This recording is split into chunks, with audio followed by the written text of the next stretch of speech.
com esses irmãos, mas na despedida, então houve muita comoção e ficaram abraçando os anciãos da igreja, beijando o apóstolo Paulo, já antecipando a saudade que viria. Nós temos, meus irmãos, também o pai do filho pródigo. Um beijo muito conhecido de perdão. Todos conhecem muito bem essa passagem. E por último, meus irmãos, e talvez sim o mais conhecido de todos, é o beijo de Judas. O beijo de Judas, que contrariou totalmente o significado daquilo que nós entendemos por ser o beijo. Nós vamos ao primeiro ponto, meus irmãos, para pensarmos agora sobre a morte de Jesus. Começa com um beijo.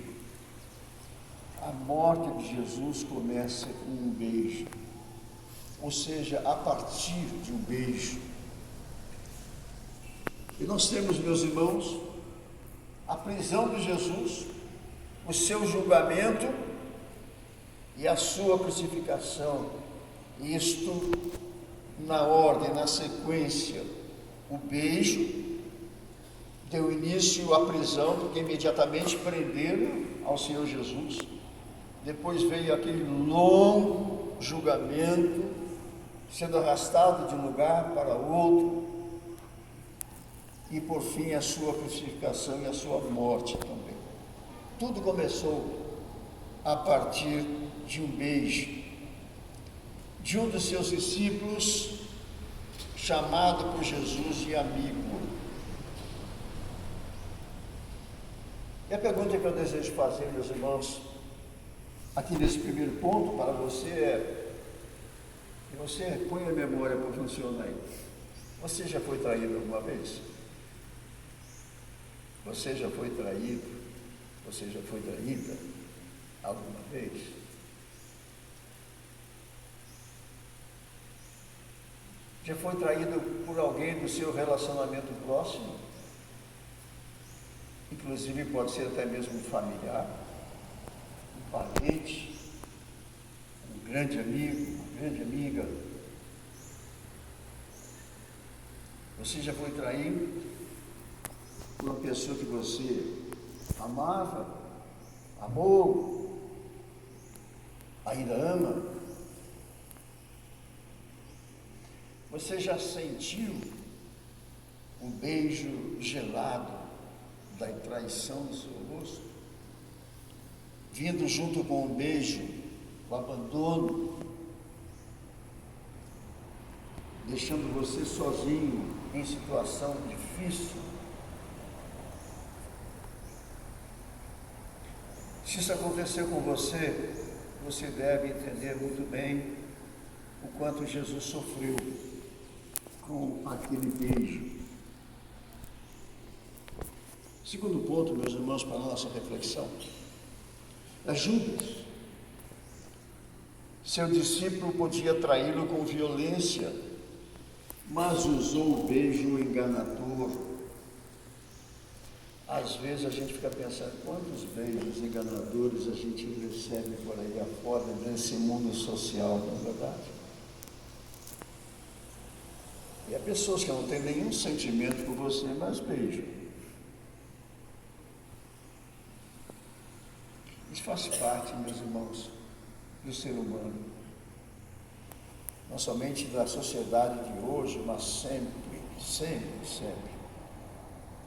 As pessoas trazem o beijo vazio de amor, vazio de sentimento, passa a ser o beijo social, às vezes acobertando, escondendo sentimentos muito contrários ao beijo. Quando chegou, meus irmãos, Judas naquele lugar, ele podia ter usado de violência. Diz a palavra do Senhor que ele já havia sido tocado pela vontade de Satanás, é uma expressão bíblica mesmo que diz que Satanás entrou nele. Então, Satanás é violência, mas Satanás também sabe esconder muitas vezes sentimentos e não permite que eles sejam aflorados. Então ele podia tão somente apontar o dedo para Jesus, dizer alguns impropérios, mas ele preferiu ir até onde estava Jesus e beijá-lo.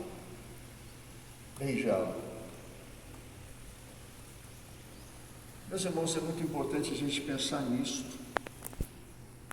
Beijo só deve ser dado com afeto, amor, bem-querer. Bem-querer é uma palavra gaúcha, né? Bem-querer. Amizade. Não uma palavra gaúcha, mas expressão do Rio Grande do Sul. Amizade. Ou com respeito, ou com honra, ou com reconhecimento. Aqui no beijo de Judas não havia nada disso. Não havia amor, reconhecimento, gratidão, não havia nada. O beijo na família é a coisa mais linda que tem. Os pais beijando os filhos beijando os pais. Já fiz referência aqui, meus irmãos, de que o adolescente, né, não gosta que os pais que o beijaram durante a breve trajetória de vida de um adolescente, né? Quando ele chega na escola, não é? A sociedade é tão vil que zomba de um pai ou de um filho adolescente que beija o seu pai ou a sua mãe quando vão buscá-los na escola. É uma coisa muito diabólica, né? Muito diabólica. Parece que o grupo lá do mundo se une para ir contra um gesto tão lindo que é o beijo. Beijo puro, beijo acolhedor, o beijo cheio de esperança para a vida do filho. E os filhos começam a se esquivar, né? Ah, pai, não me beija que vai buscar na escola. Ah, mãe, não me beija. Os meus colegas vão rir da minha cara, etc., vão zombar de mim. Mas não esqueça de beijar seus filhos sempre, sempre. Seja filho, seja filha, você vai beijar sempre. Ele vai casar, você vai beijá-lo. Ela vai casar, você vai beijá-lo. Beijo. Beijo de honra, né? Beijo de amizade, de amor. No matrimônio, meus irmãos, o beijo é o que sela o amor dos noivos e também sela uma vida de relacionamento daquele casal que era noivos e agora passam a ser casados. Mas o beijo, meus irmãos, que trai é beijo princípio da dor, é beijo princípio da tristeza, o beijo que traz consequências danosas. E Judas, com seus lábios gelados, ele beijou o rosto quente de Jesus, que era seu amigo. Meus irmãos, essa traição de Judas, através de um beijo, foi tão vil e continua sendo ainda a marca de um beijo vil que marcou até a história da própria igreja, porque nós vamos ler o trecho depois do momento da ceia. Nós lemos em 1 Coríntios 11, 23, não precisa ver, uma referência rápida, que o apóstolo Paulo começa aquele trecho que nós lemos sempre na ceia do Senhor, não é? E lá ele diz, na noite em que foi traído. Olha como marcou aquele beijo, aquela traição, marcou a história da igreja. Meus irmãos, naquela noite, muitas coisas aconteceram. Naquela noite, o Senhor Jesus Cristo havia participado da ceia com o Senhor Jesus Cristo, com Judas e os discípulos também. Eu vejo aqui, meus irmãos, no capítulo 26, e se você pode acompanhar, diz aqui no verso 21, isso aconteceu na mesma noite.